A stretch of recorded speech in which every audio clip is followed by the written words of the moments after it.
Welcome to Let's Talk Learning Disabilities with Laurie Peterson and Abby Weinstein. Laurie and Abby spend their days talking about dyslexia, dysgraphia, dyscalculia, and ADHD. They talk to parents of struggling students and adults who have had a lifetime of academic challenges. They want to share those stories along with their own insights with you. So, let's talk learning disabilities.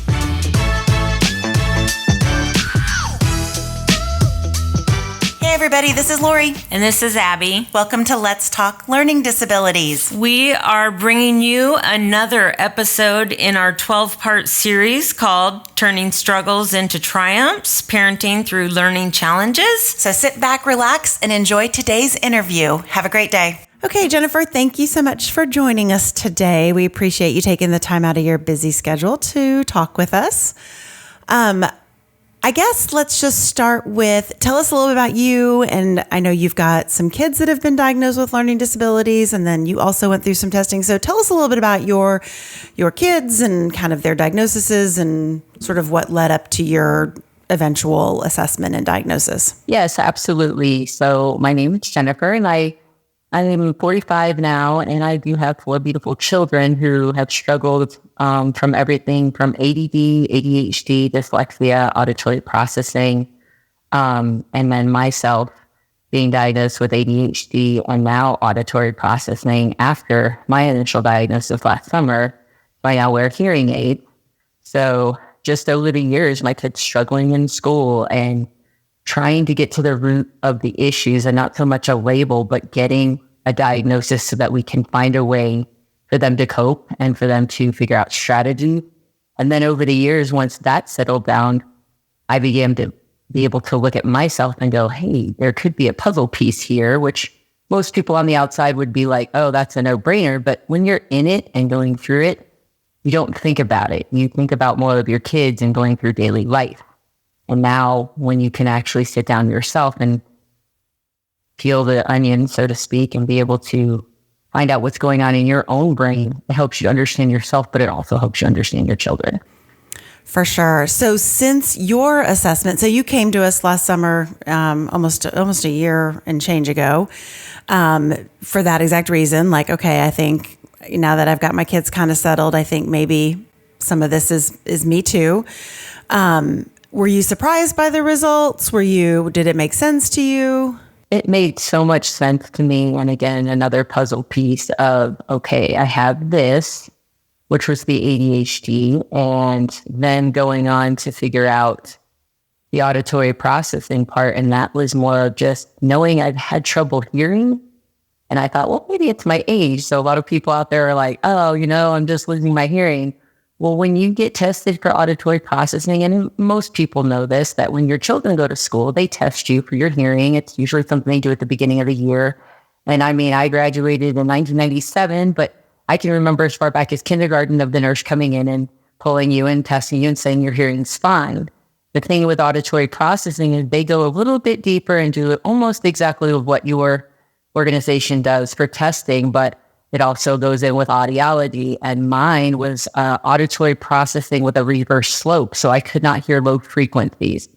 And I cried the day that they told me this was this February, as a matter of fact, this February, of going, hey, honey, it's okay. Like I thought, okay, they're going to tell me I'm old and I need hearing aids, and that's it. Well, it turned out I actually had not even been able to understand people when they were speaking, so I always found myself looking at their lips when they spoke. And then you can't process because you're too busy looking at them of what they're saying. So my anxiety level went down because you are a constant fight or flight mode of having to pay attention to everything and everyone at the same time. So is it similar to, now you have a child with auditory processing issues. Are your issues similar or are they very different? It's funny. He is now 26. He was diagnosed when he was 14. And I know it sounds silly, but we laugh about it now because we're able to connect on a level and say, hey, I get you. Oh my gosh, yes, I hear you. And then now that I'm trying to go back to school myself, it's crazy that now my 26-year-old is actually helping me going, hey, Mom, this is what I've done. I don't know if this is going to work for you. And it's a crazy, fun connection through some circumstances that weren't always the best, but you have to roll with it and just deal with what life gives you. Talk to me about the hearing aids. Have you noticed a big difference, obviously, since getting them on? Yes. My coworkers, I'm now a security guard at a local high school, and I love it because I'm able to really talk to a lot of the kids. And I'm just one of those sounding boards for the kids to go, I'm really struggling today. And I can honestly say 100%, I hear you and I understand you. But yes, I'm able to not have to talk to you, forward facing. People can talk to me from behind. I can recognize voices, and just being able to process it quicker. Like, you would think people that answer the phone and you're trying to write down information so quickly, like a telephone number, an address, I can repeat those back quicker. And a lot of people get confused that auditory processing is something to do with your hearing itself, your eardrums. It's actually your brain processing and trying to actually get the information. So it's like a delayed signal.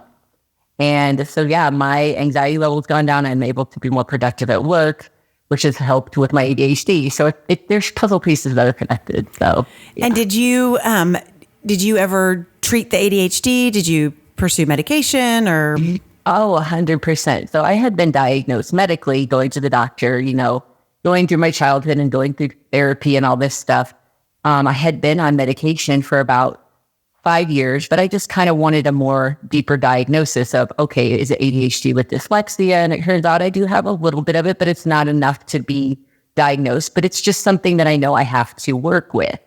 And I went off the medication actually this summer, just to try to see if I can wean myself off and see if it's like, oh, maybe, you're doing a little bit better with your hearing aids. And it turned out, no, that did not work. It worked for maybe about 6 months. And I realized things where I was forgetting things, or I could feel my anxiety level going up. And it's really hard for somebody who doesn't have it. They look at it from the outside going, you're just lazy. And I know that's one of the biggest frustrations for myself as well as my kids, of being labeled lazy, and people get frustrated with them. And then that actually kicks in your anxiety and depression, where people literally go, really? And you just feel less than, because in your brain, what you want to do and what should be done. But sometimes there's just limitations there. And then you have to come up with accommodations for your own self of being on time, being where you need to be. And people think, well, ADHD. And when my kids were diagnosed with it, I was very frustrated. I thought, oh, great.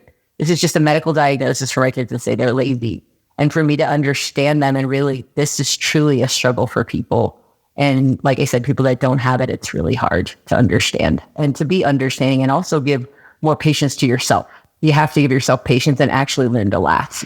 Right. It's grace. You got to give yourself grace. You have to give your kids grace. Yes. And to me, lazy is just, it's such a 4-letter word, because it's like the go-to. And you know what?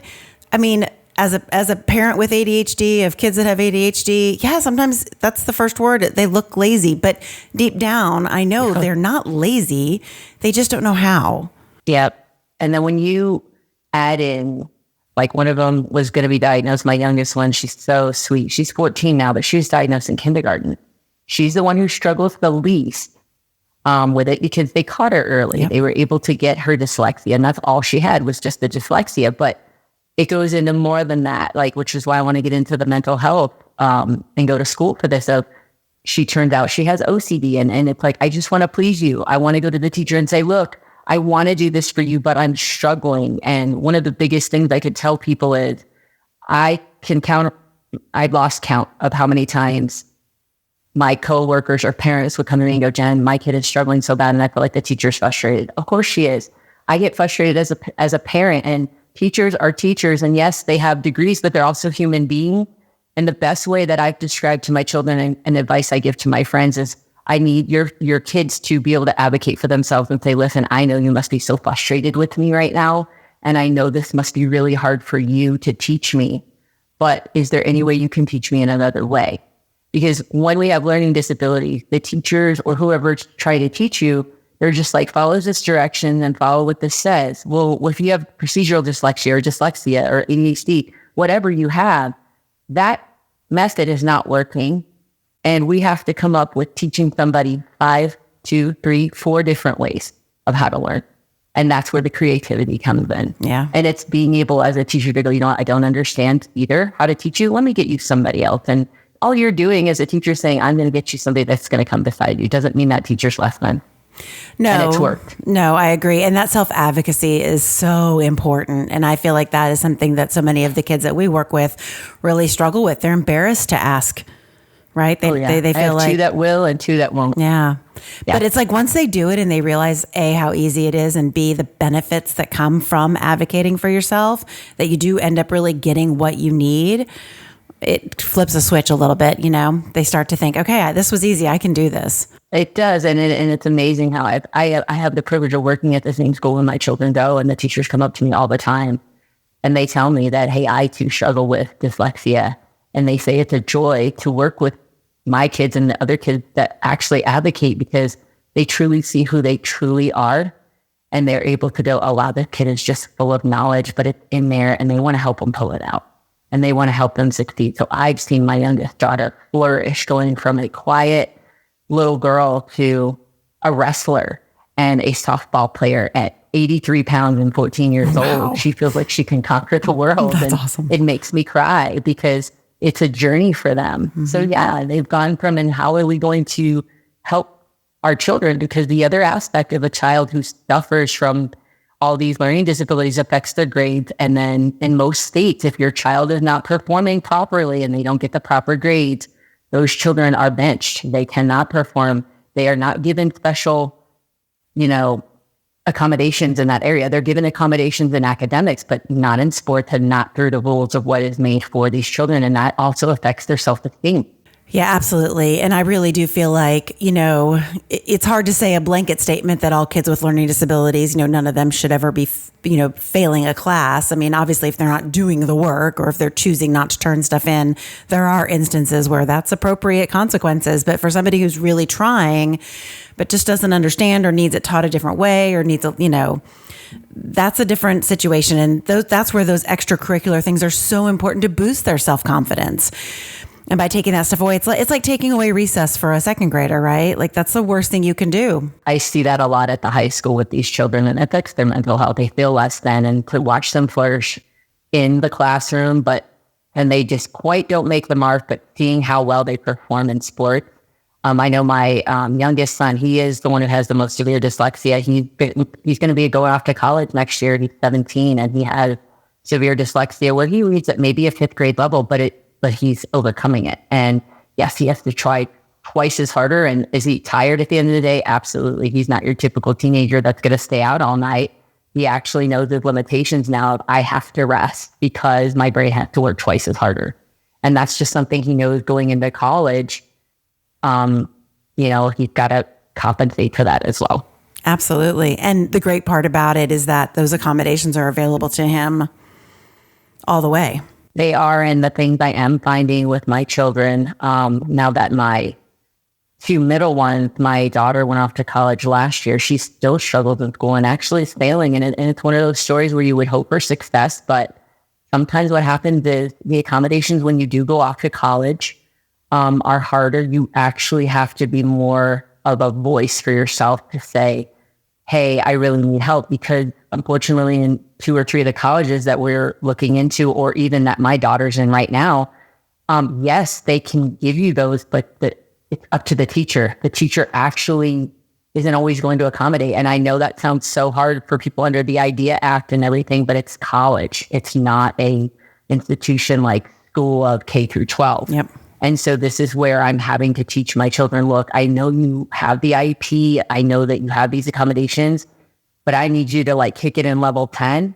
And I need you to be a lion in a good way, but I want it to come out like a lamb and say, look, I want this badly, but I need your help. And 9 times out of 10, those professors are hopefully going to, but that's where my children are learning grit. My children are learning nothing's going to be handed to you. And a lot of people I know on the outside, if it's not something like autism, people tend to look at kids with learning disabilities. Well, you're not autistic, so you should be able to do these things.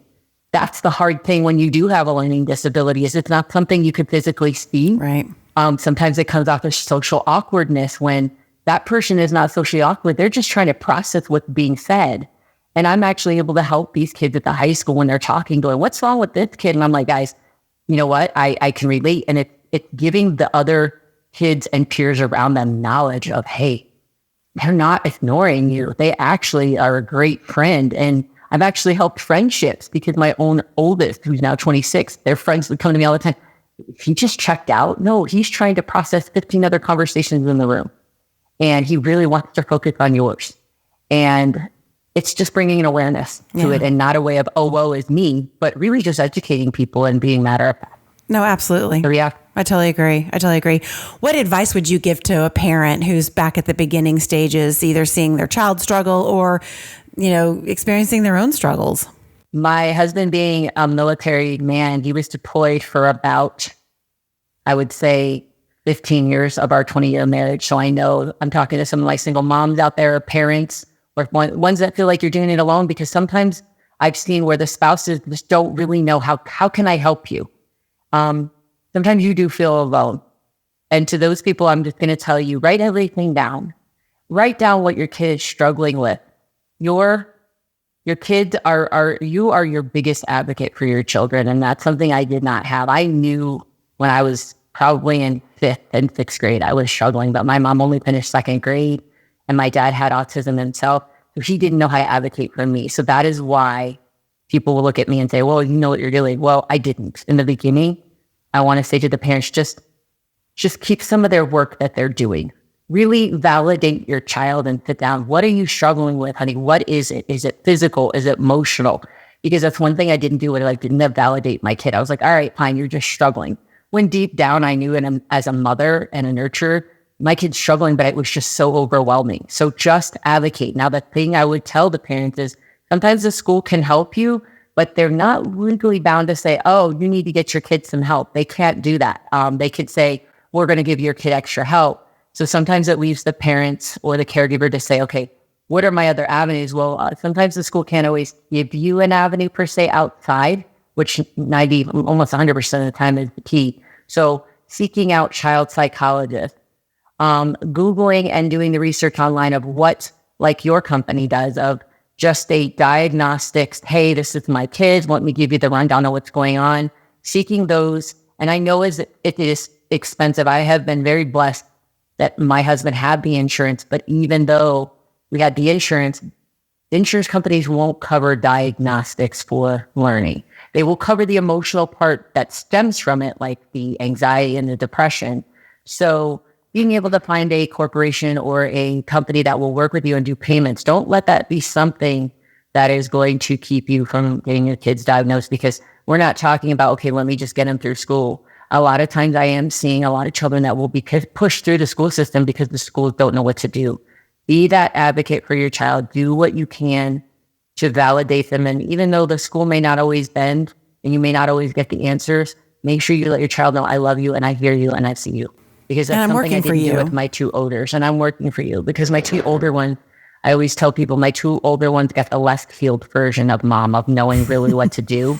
Whereas my 2 younger ones got, I'm giving you my all. And it's an emotional time for us as a family to go through the healing process, and then getting my husband on board of going, you know what, this is what we were dealt with, and him not being able to really understand because he would only see them for a few months at a time. Right. And understanding, okay, this is what you came and you left with a little kid that was struggling, and then you come back with, this is the diagnosis. And they're like, wait, what happened? Right. And just being able to come together as a family, seek counseling if you have to. We live in a society that's so broken that if we get it, we're weak. If we don't go, what's wrong with you? Do what you know is right for your family. It doesn't matter what anybody else says. That's what I love that. I love that. Yeah. I love that. And I agree. I think sometimes moms, regardless of what the dad does, take the brunt of it because they're there when the kids come home from school. They're usually there helping with homework. They're usually the ones that, can make all the parent conferences. And so sometimes we end up taking the brunt. And I also agree that the older version of my kids got a much better parent than the younger, yes, because you learn, and that's just part of life. And you can't, if I could go back and redo what I did, but I can't, and we're all better for it. So nothing you can do. It's not too late. Don't beat yourself up. Like I have my 26-year-old and my 19-year-old.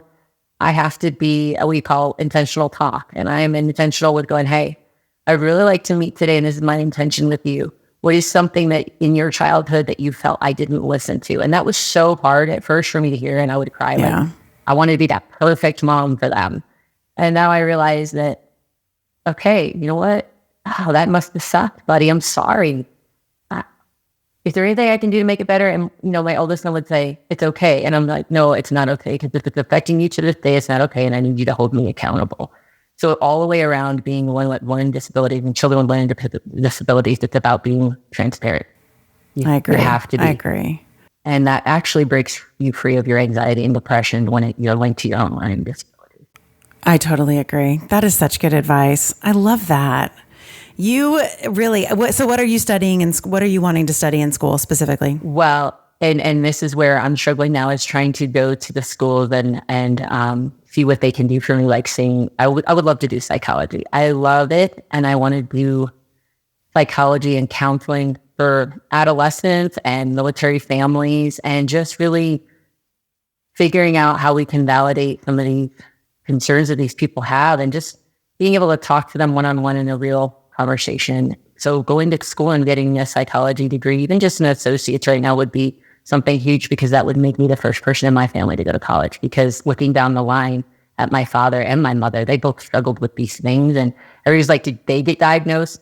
No, if it looks like a duck and quacks like a duck, it's a duck. Right. And they struggle with what I struggled with. And so now I'm able to go to my dad, who's 70 years old, Dad, I think this is what's going on. And he's like, what? So yes, I would love to go to school to do that and just be able to bring healing to people in general of, hey, you're not alone and it's going to be okay. And my advice is, as a person who has it and struggles with it every day, one day at a time, one breath at a time, and just breathe. And my kids laugh at me because I talk to myself all day. Okay, Mom, breathe. We got this. I messed up today. And guess what? It's okay. And you can't undo it, and I love that. Just move forward. Well, and your life experiences will make you, it will lead to great success in a field like that, because you'll be so passionate about it, having experienced it. And I feel like that helps me as well. My struggles through life with my undiagnosed ADHD and my goal is just to never have another child or adult have to go through what I went through. So I get it. 100%. 100%, because I know it goes back to these learning disabilities. More than not, I don't think people realize how much it affects their mental health. And in the world we live in, we have to address it and being able to validate it, but also give them tools. And those tools are so valuable in society, in life, in daily life, because if you have given the right tools and knowing how to use them, you're not now relying on somebody else to meet your needs. You have the tools. It's just figuring out what tools in the box to use at what proper time. Totally agree. That independence. That's awesome. Yeah. Well, thank you. Thank you so much for taking your time. Absolutely. Taking time out of your day today. I appreciate it. Your story is amazing. Please keep us posted and let us know how things go and when you go back to school. And if there's anything we can do, you know where to find us. 100%. Thank you so much. Have a great day. All right. Bye-bye.